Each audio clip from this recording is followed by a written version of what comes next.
There's a reason the tragic backstory has become a meme. Done poorly, it's a lazy crutch that usually starts with a slap on a sad childhood, and you have instantly got a complex character. Well, real narrative depth doesn't come from the existence of trauma. It's from how that trauma is integrated into the character's choices, flaws, and growth. One of the best examples in modern pop culture is Marvel's Scarlet Witch, whose story shows how pain, when handled with patience and purpose, can create some of the most compelling arcs in fiction. And then there are the rushed, shallow versions with trauma arcs that exist solely to force sympathy or justify powers without true follow-through. In Age of Ultron, Wanda's backstory isn't handed to us like a box of tissues and a sad monologue. We learn just enough that she and her twin brother Pietro grew up in war-torn Slovakia, lost their parents in a bombing, and spent days trapped under rubble with a Stark Industries shell that never detonated. This explains her distrust of Tony Stark, her alignment with Ultron, and even her susceptibility to manipulation. Notice what Marvel doesn't do. They don't immediately redeem her through pity. Wanda's trauma is a seed planted early, and it's allowed to grow, sometimes into something heroic, sometimes into something monstrous. That complexity is key. Her pain isn't a get-out-of-jail-free card. It's a pressure point the story keeps pressing to see how she reacts. However, where Wanda truly shines is in WandaVision. The show isn't a side quest, but a compiled reaction of years of loss from parents in childhood,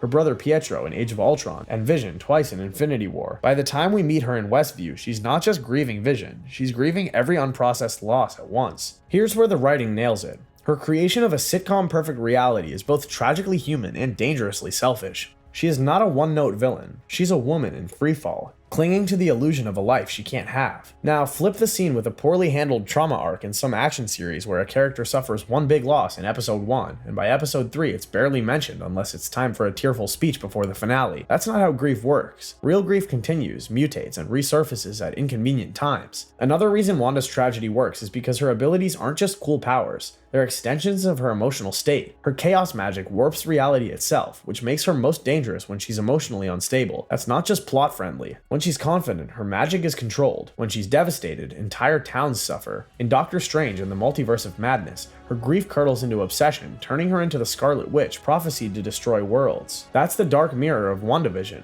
when pain stops motivating growth and instead drives destruction. The integration of trauma into the mechanics of her power is rare. Compare that to characters whose tragic pasts are merely tacked on to justify abilities that have no thematic link between the skill and the scar. Wanda's magic feels like the natural outlet of someone who has been bent by loss, reshaping the world because the real one has hurt her too much. Think of certain blockbuster villains who get a 2-minute tragic flashback mid-fight, as if that alone redeems their choices. Or side characters introduced just to die and motivate the hero, sometimes called fridging. These shortcuts may generate a fleeting pang, but they rarely last in the audience memory. Wanda's arc avoids this trap by letting us sit with her grief. We see her mess up. We see her alienate allies. We see her make choices that are both understandable and unforgivable. The tragedy isn't a quick emotional sugar rush. It's a long, bittersweet meal we're forced to finish. Scarlet Witch stands as a masterclass in tragic storytelling, trauma that is consistent, linked to her abilities, and allowed to evolve over years of storytelling. We're drawn to her not because she's suffering, but because we've been with her through every beat of that suffering, watching the way it bends her toward heroism, villainy, and everything in between. Meanwhile, there's something magnetic about characters who have been broken and still keep moving. The best tragic backstories don't just tell you what happened, they let you feel the cracks. They don't hand you a sob story, they show you the wreckage and let you wander through it, piece by piece. Just like Bucky Barnes, the Winter Soldier, who happens to be one of Marvel's sharpest examples of how to weave trauma into a character without cheapening it. His history isn't a one-time reveal. It's a slow bleed, dripping into every fight, every conversation. And then there are the stories that want to have that effect, but don't. And then there are the stories that want to have that effect, but don't. Sometimes a writer will yank a tragic event out of nowhere and staple it to a character in the hopes we'll care more. Bucky's journey starts in the shadow of someone else's story, Steve Rogers. In Captain America, the First Avenger, he's not the hero yet. He's the friend, the steady one, the guy who's already strong while Steve's still a skinny kid with a big heart.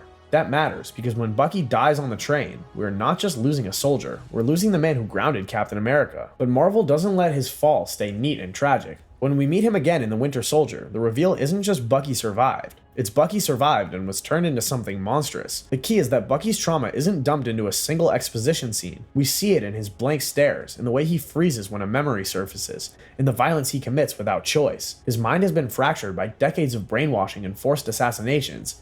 His backstory is an ongoing state of being, not a static fact. What makes Bucky's arc resonate is that his trauma isn't just about loss.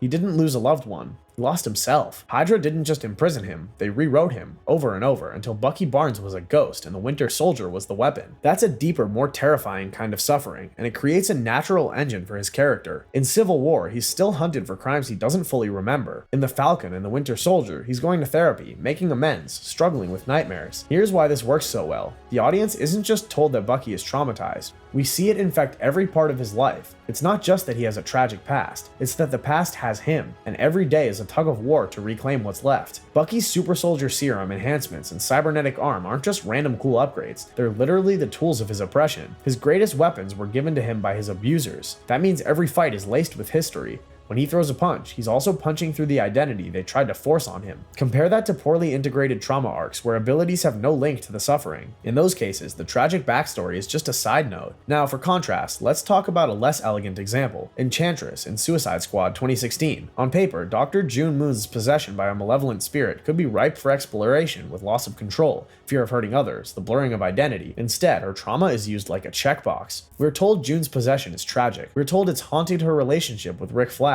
But that's about it. The film never lets us live in her fear or see her make complicated, morally gray choices because of it. Her backstory just exists so we can feel vaguely sad when the bad side wins. The problem isn't that June's story is inherently bad. It's that it's rushed and isolated from her ongoing behavior. She never gets the breathing room to process what's happening. Compare that to Bucky, whose history is wrestled with, denied, weaponized, and reclaimed across multiple appearances. A strong, tragic backstory should change how we interpret everything a character does. When Bucky hesitates in a fight, it's a flash of conscience fighting through conditioning. When he offers advice to Sam Wilson about taking up the Captain America mantle, it's the voice of someone who knows the crushing weight of an inherited role. In weaker arcs, the math doesn't add up. A character might have a tragic past, but it doesn't alter their daily behavior or their moral compass. Unlike Bucky, Jessica Jones is one of the best modern examples of how to handle this well. Her story is dark, layered, and refreshingly unwilling to offer easy catharsis. She isn't a shining example of overcoming adversity. She's a messy, cynical, deeply wounded person who sometimes gets it right and sometimes spirals hard. That's exactly why her pain feels real. On the other hand, there are arcs that try to bottle the same lightning but wind up with lukewarm static. When Jessica Jones opens, we don't get a narrated flashback of her suffering. Instead, we meet her in the aftermath, already a private investigator, already leaning heavily on whiskey,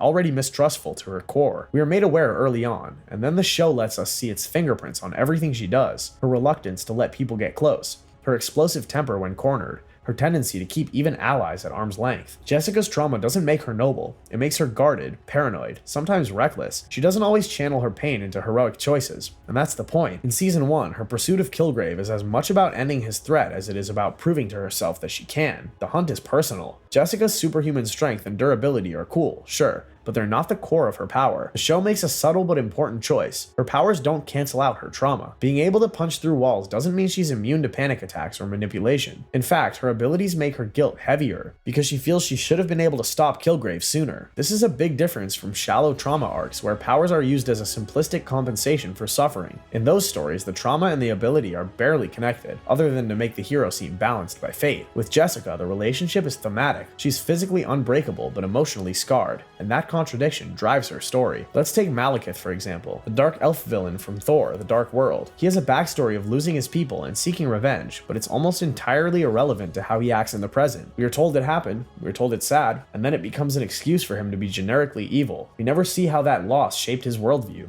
There's no personal contradiction, no smaller choices tinged with grief, no exploration of what that kind of devastation would do to a person's psyche. His tragic past is essentially a prop. Jessica's story is the opposite. Her past caught up with her identity so thoroughly that you can't describe her without it. Malekith's tragedy could be swapped out for a dozen other motivations, and nothing in his personality or tactics would change. That's the hallmark of a trauma arc. One of the smartest things Jessica Jones does is resist the urge to fix her by the end of a season. She defeats Kilgrave, but she doesn't magically stop drinking or suddenly trust people. Jessica's journey acknowledges that removing the source of harm doesn't erase the harm itself. She's still in therapy-adjacent avoidance mode, still prickly, still figuring out how to be okay. Another strength of Jessica's portrayal is the way her trauma plays out. In weaker arcs, the trauma is only visible during dramatic scenes. The rest of the time, the character seems unaffected, which makes the backstory feel detachable rather than integral. Like Jessica, the best tragic backstories don't exist to make you tear up for 90 seconds. They breathe into the present, shaping decisions and relationships in ways that make perfect sense, even when the character's choices are destructive. Loki's pain is like a trickster's knife, sometimes sharp, sometimes playful,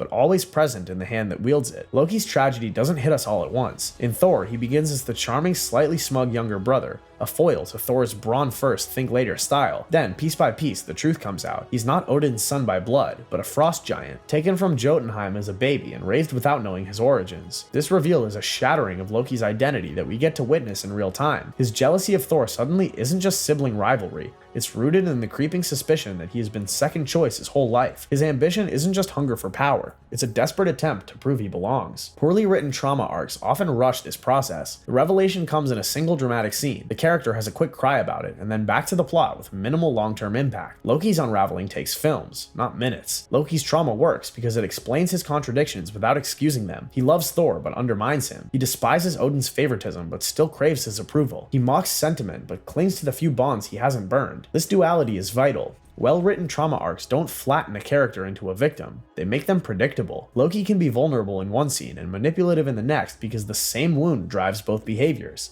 His tricks are armor. His betrayals are preemptive strikes against rejection he assumes is inevitable. One of the most compelling things about Loki is that his coping mechanism is perfectly tied to his pain. As a child, being clever was how he could stand out against Thor's physical prowess. As an adult, it's how he controls the chaos around him, flipping the board before anyone else can play. The writers make sure his powers feel like extensions of his trauma, illusions, disguises, and manipulation. They're all about controlling perception, which is exactly what someone with a fractured identity might lean on. Poorly handled trauma arcs often fail this. The powers or skills feel bolted on, not grown from the same root as the character's pain. That disconnection robs the story of depth, whereas with Loki, every magic trick is also a psychological tell. The beauty of Loki's arc is in how it allows growth without pretending the trauma vanishes. In Thor Ragnarok, he's still a schemer, still sarcastic, still selfish at times, but we see flickers of loyalty and care that weren't visible before. In the Loki series, we watch him forced into literal self-confrontation, reviewing the pain he's caused and the pain that shaped him. And here's the important bit, he's not fixed by the end. His pain is less raw, but it's still part of him. The difference is that he's learned how to live with it, rather than let it dictate every move. That's realistic, and that's satisfying. Now for a different example of trauma handled poorly, Mystique in X-Men Dark Phoenix. Mystique has one of the richest tragic backstories in the franchise, shunned for her appearance, manipulated by others,